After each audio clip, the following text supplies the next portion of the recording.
Hello friends, Mandar here. I'm back with another video. Nice to see you after a long time. I had a gap of 2 weeks and I thought I would quickly make a video because there is a lot to cover. So on November 19, the House passed the Build Back Better Act, which is the spending plan for Biden administration. Now it was passed on November 19th. So we'll talk about what are the elements that were passed as part of that House bill. Now it has to go to the Senate and there is no timeline on it yet, but we'll talk about what the process is. We'll also talk about my travel experience. I just went to India and came back. There are a lot of things that are changing in terms of travel and the rules here in the United States as well as in India at the airport. So I'd like to share my thoughts on it.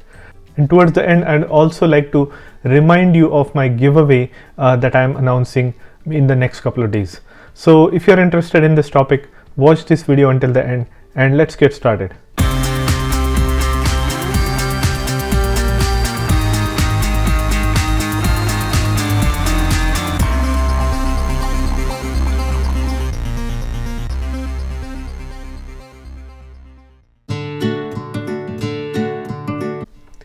If you are here for the first time, welcome. My name is Mandar and I make immigration related videos for US and Canada. I'm not an immigration lawyer, so anything that I say on this video or on my channel is for information purpose only. And for your specific immigration needs, before you take any action, you should hire a competent immigration lawyer. Now for the last couple of days, I made a visit to India to meet my parents, so I was not able to make any video. In the meantime, I had announced a giveaway and a lot of people have commented regarding some questions that they had, and I'm going to go through them and make in my subsequent video with the top questions that I got on my channel. For the purpose of this video, what we'll do is we will look at what was the act that was passed in the House on November 19th. We'll look at several different elements. Now this is different than the infrastructure bill that was passed last month. This particular one has to do with the budget reconciliation bill. Now this bill has the elements of or the language of immigration in it. The bill that was passed last month, the infrastructure bill, did not have any immigration related clauses, but this one, which was passed by the House but yet to be passed by the Senate, does have some immigration language in it. So let's look at what was in the bill that was passed in the House on November 19th. So basically it's a very long bill. It was passed with the majority of just slight majority of 220 versus 213. So it was just a difference of 7 votes by which Democrats were able to pass this in the House. Now they have a slight majority in the House and they are evenly balanced in the Senate with the Vice President's vote that can be a tiebreaker. Now this budget reconciliation bill does not need the full 60 votes in the Senate. It can be passed with just 50 votes in the Senate, but it is yet to happen. Now the version that the House passed is probably going to be vetted and it's going to be debated and it's going to change in the Senate version. Now what will happen is now this as is copy will be passed on to the Senate. Now Senate will make some revisions out of it, then they will bring it to the discussion, then they will have a lot of discussion. A lot of people would be countering and providing their thoughts, changing the language as they wish, and the final outcome that will that will come out of the Senate version of the bill that will actually hit the floor for voting might be quite different than what was passed in the Congress. Now I have no doubt that this Senate version of the bill will also pass because this is a budget reconciliation bill, because it does not need 60 votes. Instead it just needs 50 votes, which probably Democrats can gather together. This bill will pass, but what language get passed, that is the important question, because at the end of the day we are looking from the immigration perspective whether or not that entire language from the House version gets or remains in the Senate version is to be seen. Now there are several different obstacles that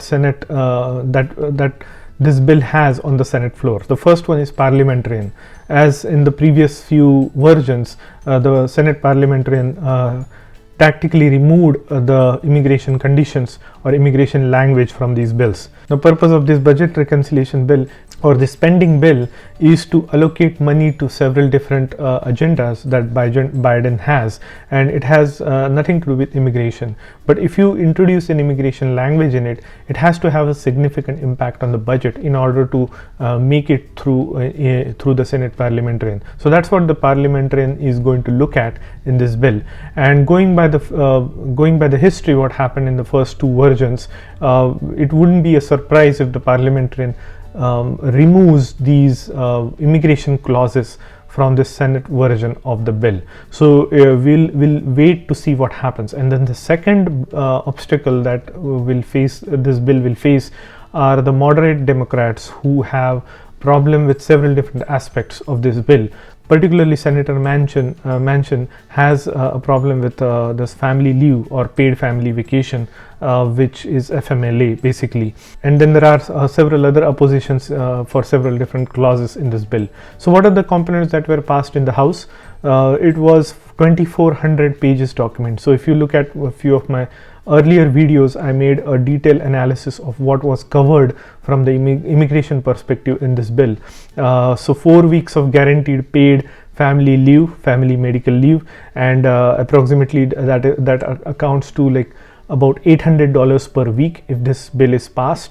So if you have any condition for your family, or if you want to attend your family or friend, you could go on a full paid leave and get as much as $800 per week while you are on the week leave. You don't have to have a certain amount of tenure with your company, and this remind you, this is all company's cost, so your company will have to pay for this. Another interesting thing is they have changed the definition of who is the close relative. Now they are saying that it does not necessarily have to be your blood relations. So in addition to the parents and children, they're also now allowing friends and family or extended family to be included, as long as you can say that, okay, this person is very close to my family, and so I consider them as my close family relative.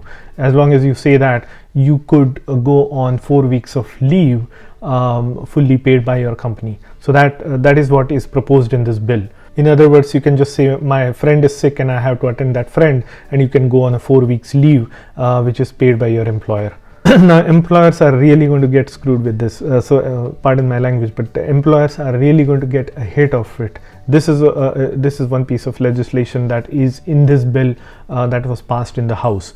Now the second one is the Affordable Care Act amendment. This is to lower the payments made by employees, so it will be another hit to the employers as well. Another thing is work permits for undocumented immigrants. So that was in the initial version as well, but that has now been passed in this House version, which is going to grant EADs to undocumented immigrants for up to 5 years, and then extendable by another 5 years. Then there is Roth conversions will be eliminated. So basically, if you have amount that is taxed exempt, and then if you want to invest it in the Roth IRA, you are not allowed to do that. So that will have some financial implications to some people. From the immigration perspective, all those clauses that we talked about in the past were recapture of all the visa numbers since 1992 that will be allowed, and then there will be the $5,000 fees as long as you are waiting on your green card for 2 years on your approved I-140. If it has been approved for over 2 years, you can just pay the fees of $5,000 to USCIS, and you can directly get your green card basically. So you can just bypass this wait time and this yearly cap limits and all those things. So as long as you have waited for 2 years, you become eligible to apply for 485 and get your green card that way. So that is an incredible provision. If it passes, a lot of people are going to be very happy, because they have been waiting for their green card for so long, and now this provision is just going to grant them their green card. I don't know how the mechanics is going to work on this, because it doesn't say that they are increasing the numerical limits per year. So this goes right against all of those other provisions that Congress has passed in the past. So if there are only 140,000 green cards to be issued, with this provision of giving out green cards as long as you have completed 2 years, how is that number going to impact the yearly numerical limit? It says that it will just bypass the numerical limits, which means that there will be essentially no limit. So basically they are taking away the limit. As long as you have waited for 2 years, you just get a green card. So the numerical limit will not make sense at all. So I don't know how that is going to play out. We should wait and see what happens in that. And then there are a few other provisions about eliminating or removing the children and spouses from the numerical limit. It's too convoluted in my mind. So on one hand, you are saying as long as you are waited for 2 years, you can just go and get your green card by paying $5,000. And on the other hand, you are also saying that the numerical limit still exists. So I don't know how that happens or how that will be managed through the statute. So we'll wait to see what happens if and when this bill passes in Senate. So as I said earlier, this is only the House version that was passed. This still has to go to the Senate. Now Senate, although it just needs 50 votes to pass, there is going to be a lot of pushback, a lot of changes made to this bill. Senate parliamentarian, as I said, could reject the immigration clauses in it. So the final version of the Senate version could be a very different bill that would get passed, which I have no doubt that will get passed. It's just a matter of what version or what text gets passed. Now, if it's significantly different from what House has passed than what Senate passes, then it has to go back to the House to be repassed, if you will.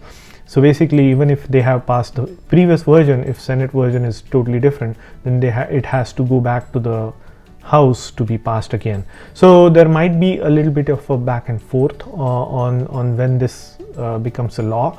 Again, as I said, this being a reconciliation bill, it just needs 50 votes. So I have no doubt that this will pass.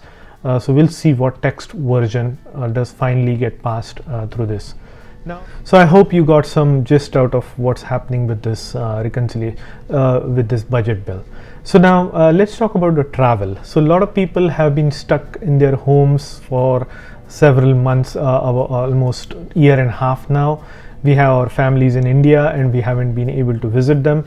Now finally, now that we thought that the virus is gone, we are all vaccinated, fully vaccinated. Now we can travel to India to meet our parents or wherever you are from. But mind you, there are a lot of restrictions right now. I booked my ticket earlier in October. At that time, there were a lot of restrictions going into India. They said that you needed a negative COVID test here in the United States before you board the flight to India. So 72 hours before boarding the flight, you need to have a negative COVID test. So you got that, you reach India, and on arrival, there used to be on arrival a COVID test. So basically there were two types of tests that were offered at Delhi and Mumbai airport, and I'm sure other airports as well. One is a 500 rupees test, which takes about 8 hours, and then there is another test which gives the results within 45 minutes to an hour, but that cost a little bit more. It cost about 4,500 rupees, Indian rupees. So whichever one you take, it used to be mandatory up until November 15th, which is on arrival at Delhi or Mumbai airport.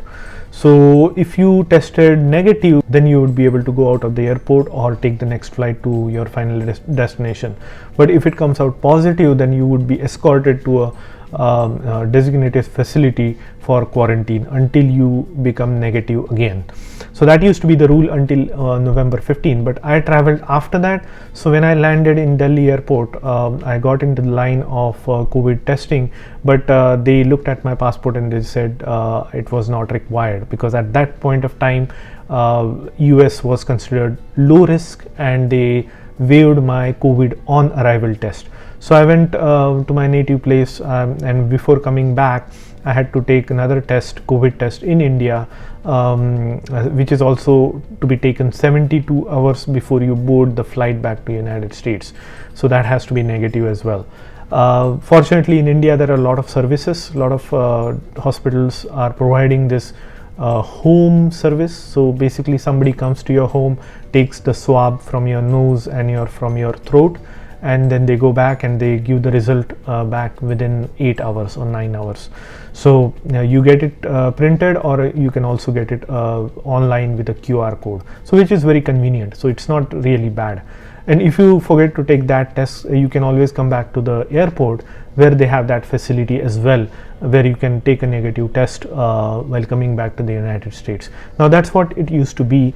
Now recently, starting 1st of December, which is today, I heard that now the on arrival test again are put in place, and they have become mandatory, at least for the Mumbai airport. That's what I heard. Now they are going back to the same thing. Regardless of your vaccination status, you will still need to take the on arrival test in India at Mumbai airport or Delhi airport. So if you are traveling in December, make sure to check all the rules.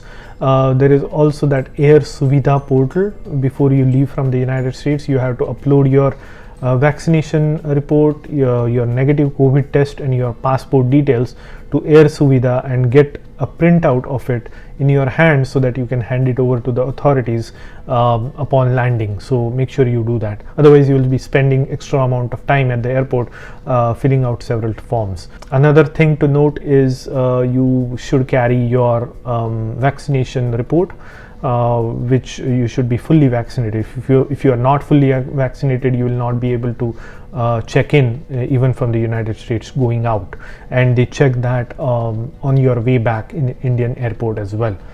So I thought I would share this experience that I had just recently. I was lucky because I just was within that window between November 15th and December 1st, where I did not have to take on arrival COVID test, but now they have reinstated that as of today, I think.